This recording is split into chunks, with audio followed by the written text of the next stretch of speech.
माझ्या बहिणींची पण वेगळी लाईफ असते, कारण की पप्पांनी आम्हाला कधीच लव्ह मॅरेज नसतं करून दिलं. मी कधी जर असं दुखले कोणाच्या शब्दामुळे किंवा कोणी असं काय बोललं पटकन मला, तर मला, मी खोटं नाही सांगत, मला पप्पांचे हे शब्द आठवतात की पटकन हॉस्पिटलमध्ये घेऊन गेलो.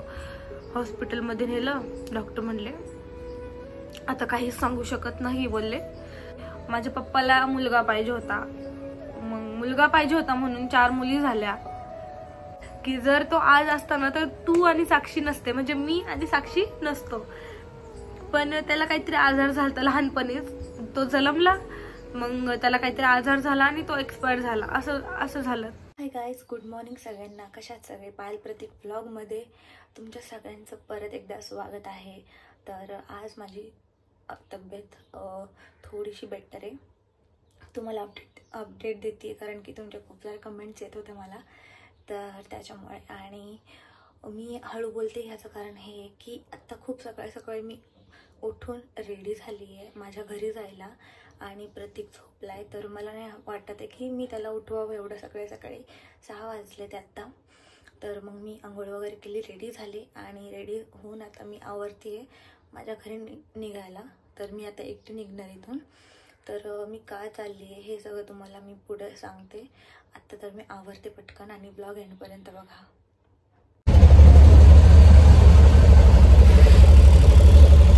तर गाईज, मी आली आहे मम्मीच्या घरी आता. म्हणजे मी येताना जास्त ट्रॅव्हलचं दाखवलंच नाही, कारण की मी म्हटलं पोचल्यावर डायरेक्ट बोलावं तुमच्या सगळ्यांशी. तर आज आहेत माझ्या पप्पांचे पित्र, तर त्यासाठी मी आले इकडं. आणि येता बाबूला पण घेऊन आलो. आणि आता कॅडबरी खातो. दाखव मला, दे ना थोडीशी. सगळं त्या कॅडबरीचं ना सगळं रॅप त्याने काढून टाकलं. थँक्यू.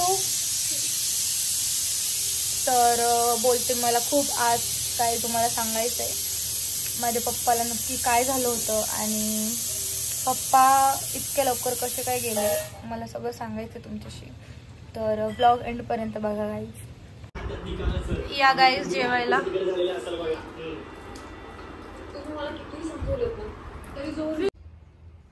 हे आहेत माझे पप्पा. तर गाईज, मी आज तुम्हाला सांगणार आहे की माझ्या पप्पाला नेमकं काय झालं होतं, माझे पप्पा कसे काय एक्सपायर झाले, आणि माझे पप्पा काय करायचे, आमचं काय काम होतं, म्हणजे त्यांचं काय काम होतं, ते इतक्या लवकर कसे काय ऑफ झाले. तर विषय असा होता, मी त्यावेळेस 10वीची एक्झाम दिली होती, म्हणजे माझी 10वीची परीक्षा झाली. आणि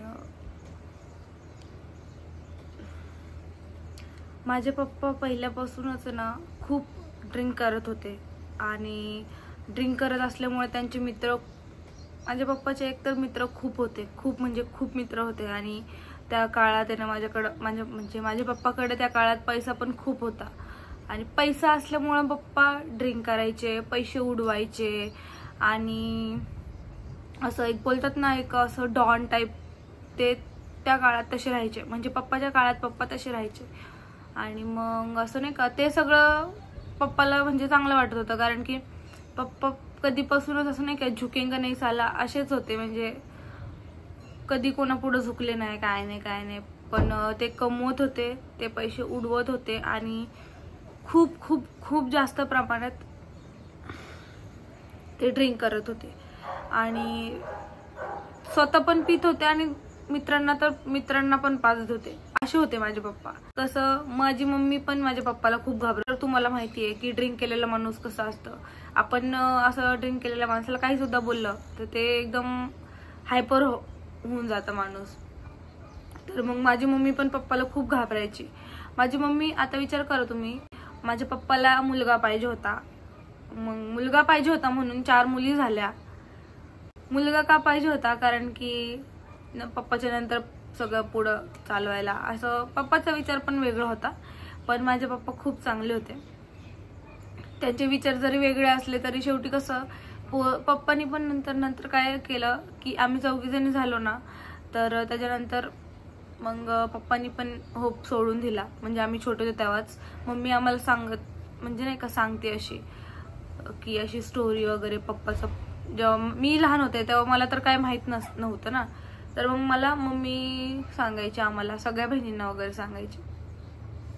तर मग असंच मम्मी बोलली, म्हणजे मम्मी आम्हाला लहानपणापासून सांगत आली की पप्पा खूप ड्रिंक करायचे त्या काळात सुद्धा, आणि त्यांच्याकडे खूप पैसा होता. त्यांच्या पुढं त्यांचे मित्र पण काही बोलत नव्हते, एवढे डेंजर होते. आणि खरं सांगायला म्हणलं तर मी जेव्हापासून मला कळत होतं तेव्हापासून मी पण पप्पाला बघत होते ना, तर माझे पप्पा खूप डेंजरस होते. आणि त्याच्यामुळं मग कोणाचं ना ऐकत होते ना कोणाला त्यांच्या पुढे बोलून देत होते. आणि माझी मम्मी तर मी तुम्हाला काय सांगू, माझी मम्मी इतकी इतकी इतकी शांत आहे ना, की ती बाई आहे ना माझी मम्मी, म्हणजे माझी मम्मी खूप वेगळी आहे.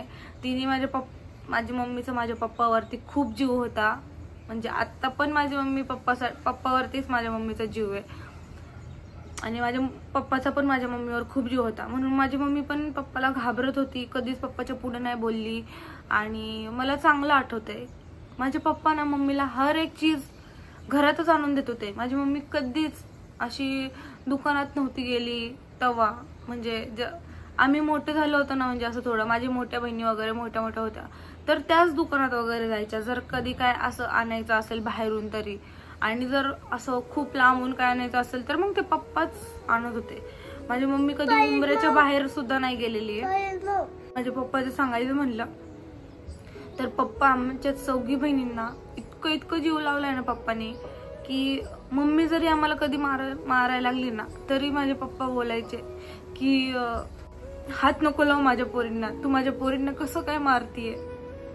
मला असं कधी कोणी दुखवलं ना, म्हणजे मी कधी जर असं दुखले कोणाच्या शब्दामुळे किंवा कोणी असं काय बोललं पटकन मला, तर मला, मी खोटं नाही सांगत, मला पप्पांचे हे शब्द आठवतात की माझी पोरगी आहे ती, माझ्या पोरीला काय बोलू नकोस, असे माझे पप्पाचे शब्द होते.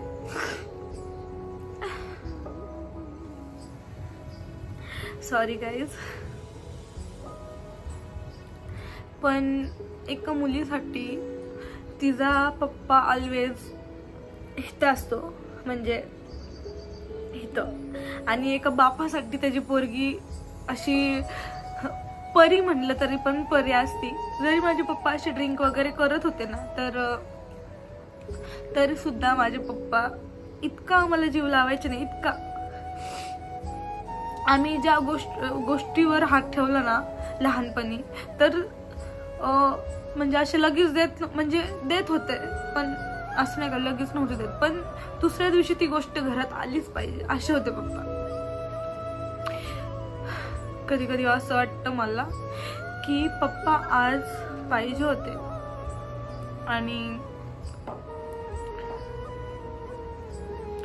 असं वाटतं की पप्पा आज असते ना तर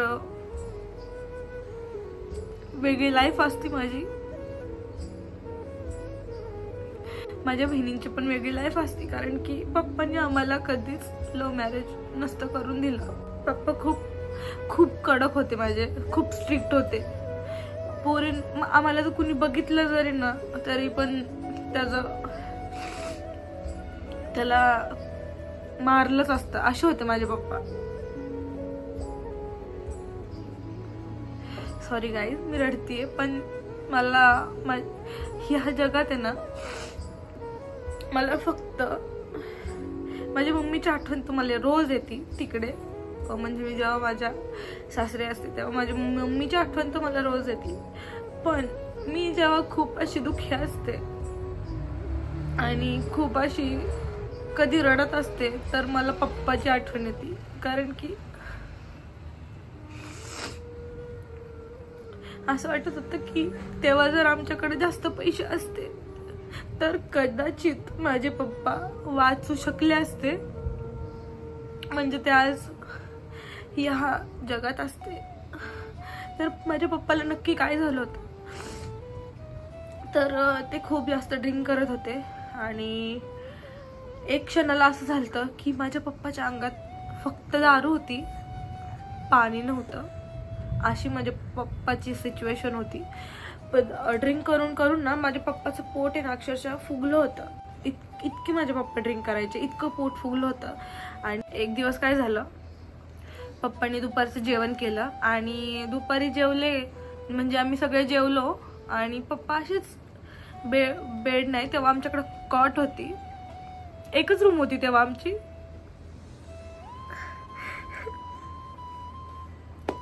सॉरी गाईज.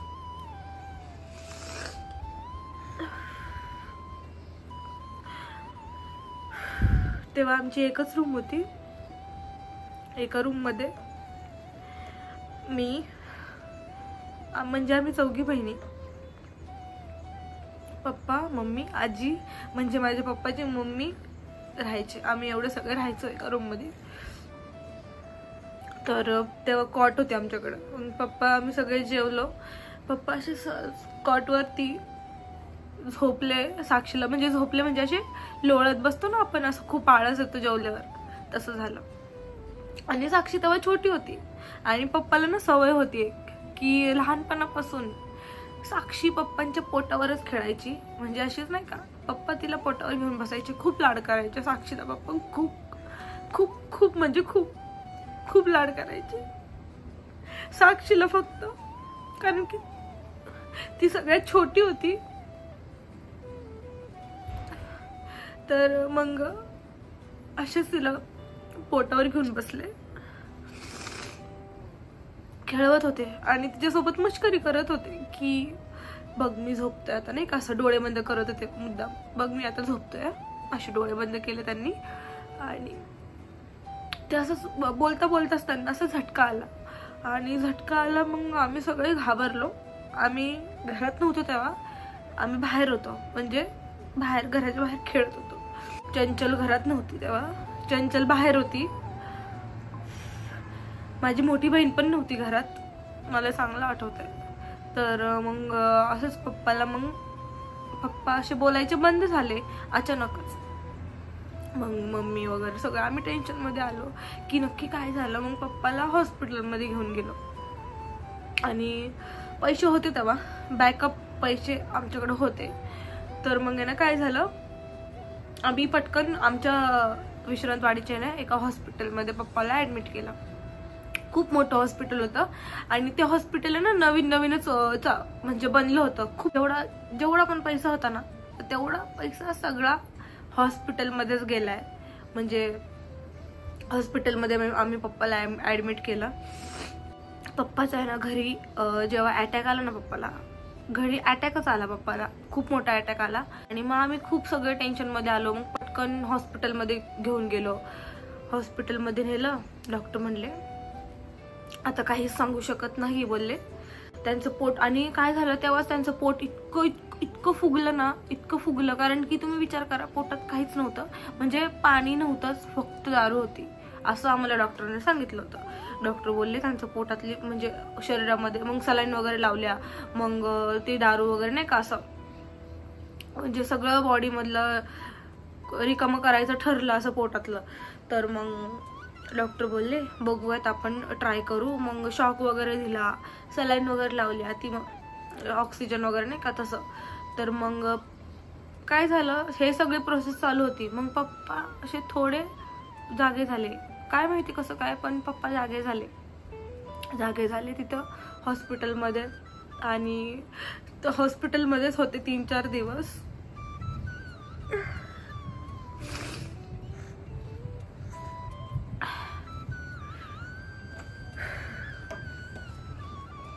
आणि पप्पाला आहे ना 3-4 दिवस हॉस्पिटलमध्येच ठेवलं होतं. हॉस्पिटलमध्ये पण खर्च इतका होत होता पप्पावरती, कारण की ते हॉस्पिटल एक्सपेन्सिव्ह होतं. आणि ससूनला न्यावं तर म्हणलं की प्रायव्हेटमध्ये जास्त लक्ष देतील, ससूनमध्ये नाही का सरकारी हॉस्पिटलमध्ये इतकं लक्ष देणार नाही. तेव्हा आम्हाला सगळ्या बहिणींना, मम्मीला असं वाटलं. तर मग आम्ही ठरवलं की नाही, पप्पाला तिथंच ट्रीटमेंट चालू करायची, म्हणून म्हणजे नाही का तिथंच बरं करायचं. मग मम्मीचा जेवढा सेविंगचा पैसा होता तेवढा, पप्पाकडे जेवढे पैसे होते, परत माझी आजी पण तेव्हा होती, आजीकडे जेवढे पैसे होते सगळे पैसे जे काही सोनं वगैरे सगळं होतं, तेव्हा सगळं हॉस्पिटलमुळेच ते सगळं गेलं. आणि तसेच थोडे दिवस पप्पा जागे होते हॉस्पिटलमध्ये, कारण की कसं सलाईन, शॉक, परत असं ट्रीटमेंट वगैरे चालू होती ना, पप्पाला होश आला होता तिथं.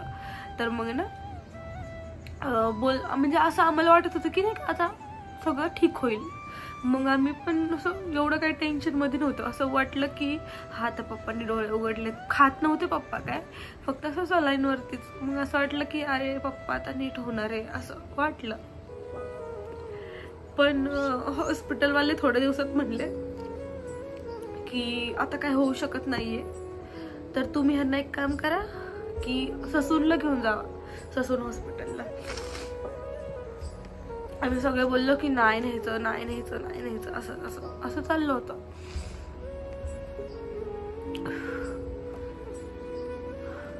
मग काय झालं, पप्पाचे ना तिथं हॉस्पिटलमध्ये अचानक असं खूप ते वाढायला लागलं पप्पाचं. जे असं पप्पा ड्रिंक करून ना पूर्ण पप्पाचे म्हणजे जे बॉडीच्या आतमधले पार्ट असतात पोटातले, असे फुफ्फुस, ते सगळं डॉक्टर बोलले की म्हणजे ह्यांच्या शरीरात आहे ना दारूशिवाय काहीच नाहीये असं बोलले. म्हणले की नॉर्मल त्यांच्या अंगात पाणी सुद्धा नाही, त्यांच्या अंगात दारू आहे. कारण की माझे पप्पा खूप जास्त प्रमाणात ड्रिंक करायचे. तुम्ही पण विचार करा, सकाळी पप्पा 5ला उठायचे, 5ला उठले तर पप्पा दारूच्या दुकानावर जायचे दारू प्यायला. मग तुम्ही विचार करा, जो माणूस सकाळी उठल्यावरती चहा प्यायला पाहिजे किंवा पाणी प्यायला पाहिजे किंवा नाश्ता करायला पाहिजे, तो उठल्यावरती दारू पितोय. मग रात्री दारू, दुपारी दारू, मग काय होणार आहे माणसाच्या शरीरात? पाणी राहणारच नाही ना, फक्त दारूच राहील. तर मग काय झालं, मी मग असं निर्णय घेतला सगळ्यांनी. तेव्हा मला तर इतकं कळत नव्हतं, मी खरं सांगते, मला इतकं कळत नव्हतं. मला नॉर्मल कळत होतं, पण जे दवाखान्यातलं असतं ते असं मेन, असं कुणाला भेटायचं, आता काय करायचं, कोण मोठं घरात नाहीये, कोणाला सांगायचं असं जाऊन, जे नातेवाईक आहे ते येत होते. पण कसं शेवटी आपलं ते आपलं असतं आणि नातेवाईक ते नातेवाईकच असतात. त्या कंडिशनला आम्हाला खरंच काही कळत नव्हतं. माझी मम्मी एकटी होती बिचारी, तिने एकटीने सगळं कसं हँडल केलं ते मला आता खूप जास्त वाईट वाटतंय. मग पप्पाला आम्ही ससूनला घेऊन गेलो आणि थोडे दिवस तिथं पण ट्रीटमेंट चालू राहिली.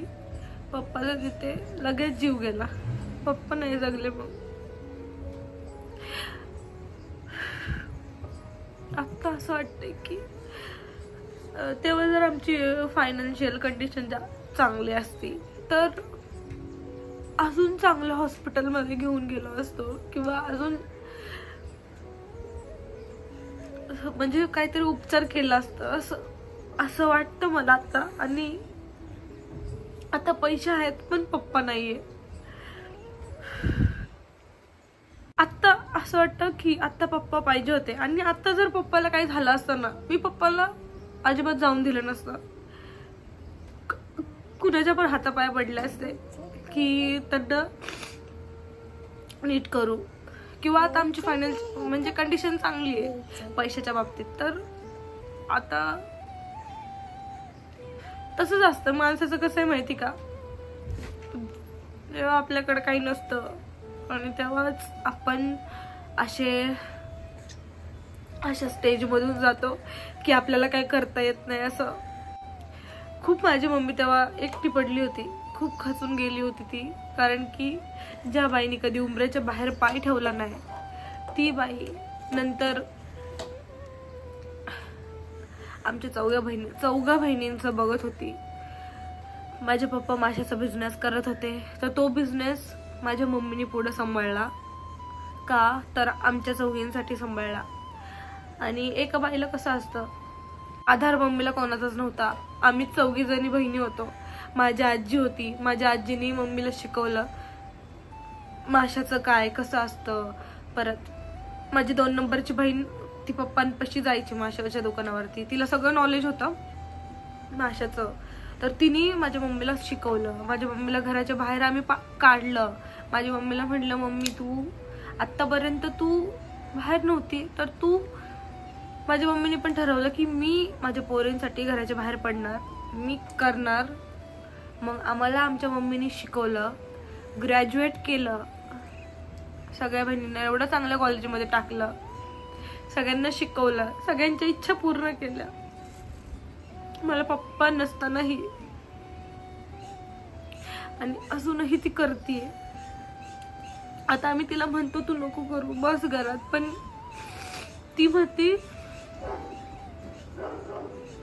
तुमच्याशिवाय मला कोणच नाहीये. तर जे आपलं जे दुकान आहे ते जर आपण बंद केलं तर तिथं कसं ती आपली जागा जाईल. त्या हिशोबाने मम्मी म्हणते की थोडे दिवस अजून करूयात. मला असं कधी कधी वाटतं, कधी कधी मी इतकी येड्यागत रडते, मी रडत बोलते की सारखे हे शब्द बोलत असते की पप्पा आज तुम्ही पाहिजे होते, आज तुम्ही असते ना तर मी तुम्हाला कुठंच जाऊन दिलं नसतं, असं मी सारखी बोलत असते. आणि फक्त पप्पाच नाही, माझी आजी पण होती, म्हणजे पप्पाची मम्मी, तर ती पण इतकी चांगली होती ना, इतकी चांगली होती. हा, तिने मला अजून चांगलं आठवते. माझी आजी जी होती, म्हणजे माझी पप्पाची मम्मी, तर इतकी चांगली होती ना ती बिचारी. तर ती काय करायची माहिती का, पप्पा वगैरे आम्हाला कधी पप्पाने हात आमच्यावर जर उचलला तर आजी पप्पाला ओरडायची. मम्मीने जर कधी आमच्यावर हात उचलला म्हणजे बहिणींवरती तर आजी मम्मीला ओरडायची, पोरींना हात नको लावू असं बोलायची. आणि असं मी आता कॉलेजला जात होते ना, पप्पा नव्हते तेव्हा, पप्पाच्या नंतर, तर मी कॉलेजला जायचे ना, तर मला आजी जाताना आजीने लपून लपून पैसे ठेवायची आमच्यासाठी, आमच्या सगळ्या बहिणींसाठी. तर आम्ही जायचो ना कॉलेजला, तर आम्हाला जाताना हळूच आवाज द्यायची आणि बोलायची धर हे पैसे गपचूप घेऊन जा आणि काहीतरी खा असं बोलायची. म्हणजे आजी, आजोबा,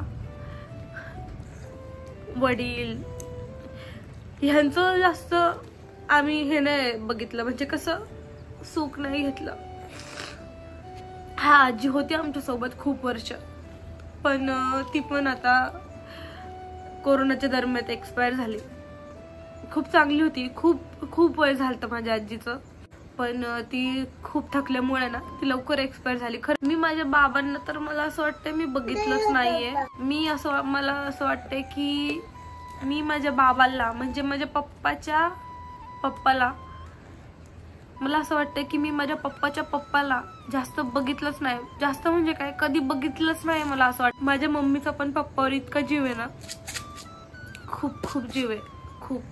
कसं एका बाईसाठी तिचं नवराच सगळं काय असतं, आणि माझ्या मम्मीने माझ्या पप्पासाठी, माझ्या मम्मी म्हणजे सासरच्यांना सोडलं होतं, नाही माहेरच्यांना सोडलं होतं माझ्या पप्पासाठी मम्मीने. माझी मम्मी पप्पा सोबत लव्ह मॅरेज करून आलती, आणि त्याच्यामुळेच आहे ना हे सगळे माझे मामा लोक ते सगळे आहेत ना, म्हणजे 20 वर्ष माझ्या मम्मी सोबत ना बोलत नव्हते. मग जेव्हा माझी सगळ्यात मोठी बहीण 20 वर्षाची झाली ना, तेव्हा मला आठवतंय चांगलं की तेव्हापासून माझे मामा, माझ्या मावश्या सगळे बोलायला लागले. माझी मावशी बोलत होती मम्मी सोबत, पण बाकीचे जे फॅमिली मेंबर्स आहेत ना, म्हणजे माझ्या मम्मीच्या साईडचे, म्हणजे मम्मीच्या माहेरचे सगळे लोक, ते 20 वर्षानंतर बोलायला लागले मम्मी सोबत. खूप माझ्या मम्मीने एकटीने खूप वाईट दिवस बघितलेत. आणि मला हे पण सांगायचंय की माझी सगळ्यात मोठी बहीण, आणि त्याच्यानंतर आहे चंचल, आणि चंचलच्या नंतर मम्मीला एक मुलगा झाला होता, आणि तो मुलगा आहे ना खूप छोटा होता, म्हणजे खूप क्यूट होता. माझी मम्मी सांगते अजून की तुझा भाऊ आत्ता जर असता ना, तो लहानपणीच असा होता, एकदम गुबू होता, आणि त्याचं वजन पण खूप जास्त होतं. माझी मम्मी बोलती की जर तो आज असता ना तर तू आणि साक्षी नसते, म्हणजे मी आणि साक्षी नसतो.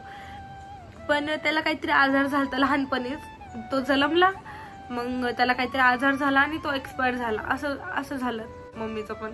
माझ्या मम्मीने म्हणजे ना खूप दुःख सहन केलं, ते एवढी कोणतीच बाई नाही करू शकत. सॉरी गाईज, मला रडायचं नव्हतं, पण कसं आहे, मला ते सगळं जे आठवलं ना तर मला रडायला येतं. आणि मला माझ्या पप्पाची आठवण तर खूप येते. आता मला पप्पाची आठवण काढण्यापासून तर कोण रोखू नाही शकत. आणि एका मुलीला तिचा बाप काय असतो हे तिलाच माहिती असतं, ती काय फील करते हे तिलाच माहिती असतं. त्याच्यामुळे प्लीज सॉरी, मला अश्रू अनावर झाले. मला अजून एक किस्सा सांगूशी वाटते तुम्हाला. आज जर माझे पप्पा असते ना तर आमच्या हर्षूला, म्हणजे हर्षूला आहे ना आमच्या, इतका जीव लावला असताना पप्पानी, इतका ना की पप्पानी त्याला ना इथं डोक्यावर बसूनच ठेवलं असतं, इतका जीव लावला असता. कारण की माझ्या पप्पाला छोटी पोरं खूप आवडत होती आणि आमचा हर्षू सेम माझ्या पप्पासारखा दिसतो. आम्ही त्याला खूप लाड करतो. आणि जर माझे आज पप्पा असते तर ह्याला खूप खूप खूप जीव लावला असता, या जगाच्या परे जीव लावला असता हर्षूला आमच्या. मी सांगितलं तुम्हाला आता की माझ्या पप्पाचा आमच्यावर खूप जीव होता. माझी मोठी बहीण ना टेल्कोमध्ये कामाला लागली होती, मला अजून चांगलं आठवते. माझी मोठी बहीण टेल्को कंपनीत कामाला लागली होती पिंपरी चिंचवडला. आणि तर माझे पप्पा तेव्हा इतके खुश होते. माझ्या पप्पानी अख्ख्या वाडीला आहे ना पेढे वाटले होते आणि बोलले होते माझी पोरगी ना टेल्को कंपनीत कामाला जाते, टेल्कोला जॉब लागलाय, तिला ना गाडी येते घरी घ्यायला, गाडी सोडवायला येते, घ्यायला येते. असे इतके पप्पा खुश होते ना तेव्हा. आणि असे सांगत होते सगळ्यांना की माझ्या पोरीला काम लागलंय हे ते. मग आज जर माझे पप्पा असते तर तुम्ही विचार करा की मला पण असं बघून त्यांना किती चांगलं वाटलं असतं. हा, माझं लव्ह मॅरेज नसतं झालं आणि मी लव्ह केलं पण नसतं, मग थोडंसं ऐकलं असतं पप्पाचं. मी माझं सांगतेय, मी माझ्या पप्पाची आठवण सारखी काढते आणि एकच बोलते, पप्पा आज तुम्ही जर असते तर तुम्ही किती खुश झाला असता मला असं बघून, माझे व्हिडिओ बघून. पण एक मन असं वाटतं की मी हे सगळं केलं असतं का माझे पप्पा असते तर. काय माहिती आता, ते जे मला नाही माहिती मी ते कसं बोलू आता, कसं सांगू तुम्हाला. पण जाऊन द्या, तुम्ही माझ्या भावना समजू शकता आणि खूप मुली रिलेट करू शकतात की एक बापाचं पोरीचं नातं कसं असतं. तर अशी होती माझ्या पप्पाची स्टोरी. प्लीज तुम्ही चुकीचं समजू नका. मला माझ्या अश्रू कंट्रोल नाही झाले. आणि हे असं नाही की बाबा कोणी असं उगाचच रडतं, असं काही नाहीये. मुली समजू शकतात आणि मुलं पण समजू शकतात. सगळ्यांना इमोशन आहे. मला असं वाटलं की मी तुमच्यासोबत शेअर करावं. मला खूप जणांनी विचारलं की तुझे पप्पा कुठे असतात, तुझ्या पप्पाला काय झालं. तर कसं असं एकदम ते होतं. आणि आज तर मला असं वाटतंय की मी माझ्या पप्पाला थांबवू नाही शकले. मला जास्त वर्ष पप्पासोबत टाइम घालवता आला असता, पण मी 3 नंबरची होते. आणि मी जेव्हा मी अशी जशी मोठी झाले तसे पप्पा, मी त्यांना ड्रिंक करतानाच बघितले. त्यांच्या जवानीमध्ये त्यांना आमच्या चंचलनी आणि निशानी म्हणजे माझ्या 2 मोठ्या बहिणींनीच त्यांना बघितले नीट असं. त्यांना तर पप्पा ना असे खांद्यावर बसवायचे, खांद्यावरती. मला पण बसवलं असेल पण मला इतकं आठवत नाही. मी तेच सांगते तुम्हाला, मला आठवत नाहीये असं. मला एवढं लहानपणीचं नाही आठवत आहे आता मी काय सांगू तुम्हाला लहानपणीचं, इतकं पण मला नाही आठवत. पण मला आठवतंय की एक दिवस काय झालं, मम्मीनं मला खूप मारत होती. मम्मी मारत होती, अशीच मारत होती काय. आणि मारता ना पप्पाचा मला एक शब्द म्हणजे नाही पप्पाचा शब्द तिथून ऐकायला आला मम्मीला की अय, माझ्या मम्मीचं नाव आशा आहे. माझे पप्पा मम्मीला आशे म्हणायचे, आशे. तर आशे माझी पोरगी येते, तिला हात लावला ना बघ, मग असे बोललेले ना ते मला शब्द सारखे आठवतात माझ्या पप्पाचे. म्हणजे कसं बाप कसा असतो, आपल्या पोरीला कुणी असं बोट लावलं तरी त्याला दुःख होतं. म्हणजे विचार करा तुम्ही, आपल्याला कधीही म्हणजे मुलींना कोणीही काहीही बोलतं. माझे पप्पा ना खरंच खूप चांगले होते. जरी ते ड्रिंक करत होते ना म्हणजे तरी सुद्धा ते खूप चांगले होते, खूप प्रेमळ होते, खूप जीव लावायचे आम्हाला सगळ्यांना. त्यांची बुरी आदत एकच होती, फक्त दारू प्यायचे ते. आणि तुम्हाला तर माहिती, दारूनीच हे सगळं होतं. कोणी काही करू शकलं नाही, त्या वेळेला थांबवू शकलं नाही. आणि जे लिहिलेलं होतं त्यांच्या नशिबात तसंच झालं. पण माझे पप्पा एवढे एजेड पण नव्हते, यंग वयातच ते एक्सपायर झाले. ह्या गोष्टीचं मला जरा दुःख वाटतंय, कारण की ते पाहिजे होते, त्यांनी अजून पोरींना बघितलं पाहिजे होतं, पोरींचे लग्न बघितले पाहिजे होते आणि पोरींच्या नातवांना बघितलं पाहिजे होतं, असं मला वाटतंय. कधी कधी खूप रडते मी, मला कंट्रोल नाही होत. असं पप्पाची आठवण येऊन मी, असं झालंच नाही कधी की मी पप्पाच्या आठवणीत कधीच रडले नाहीये. मला पप्पाची आठवण कधी पण येते. मला कोणी असं ओरडलं जरी ना, मला पप्पाची आठवण येते, मम्मीची पण येते. असं नाही की पप्पाचीच येते, पण मम्मी आता आहे सोबत आणि पप्पा नाहीये, हा फरक आहे थोडासा. पण आता मी माझ्या पप्पाला माझ्या मम्मीच्याच रूपात बघते. माझ्यासाठी माझे आता पप्पा मम्मी एकच आहे. माझी मम्मी जिने खूप आमच्यासाठी स्ट्रगल केलाय. तर हा व्लॉग खूप मोठा होईल अशाच माझ्या रडण्यामुळे. आणि गाईज माझी थोडी तब्येत पण ठीक नाही, त्याच्यामुळे आपले रेग्युलर व्लॉग एक एक दिवसांनी येतात ते, तर तुम्ही समजून घ्या थोडंसं. आणि बाय बाय गाईज, मी हा व्लॉग इथेच एंड करते. सॉरी मी खूप तुम्हाला रडलेली दिसली तर काय मी आता पप्पाचं बोलते ना, तर ह्याला असं वाटलं की पप्पा येणार आहे आता. आणि आज पप्पाचं जेवण होतं ना, म्हणजे हे होतं जेवण, तर मला बाबू सारखं विचारते, माऊ बाबा कधी येणार आहे माऊ. आम्ही सारखे ह्याला म्हणतोय ना की बाबा येणार आहे जेवायला, बाबा येणार आहे जेवायला, म्हणून विचारतोय बाबा नाही आले का जेवायला अजून. तर आता हा अजून छोटा, ह्याला काय नाही का एवढं हे कळत नाही. हर्ष बघा कसं खेळतोय. तर गाईज मी माझा ब्लॉग इथेच एंड करते. Bye bye guys. आणि प्लीज तुम्ही असं माझ्या ह्या ब्लॉगला काही वेगळा अर्थ समजू नका आणि काही चुकीचं समजू नका. पॉझिटिव्हली हा ब्लॉग घ्या आणि मी रडली त्याच्याकडे इग्नोर करा प्लीज. आणि सॉरी गाईज, माझं काही चुकलं असेल या ब्लॉग मध्ये तर बाय बाय.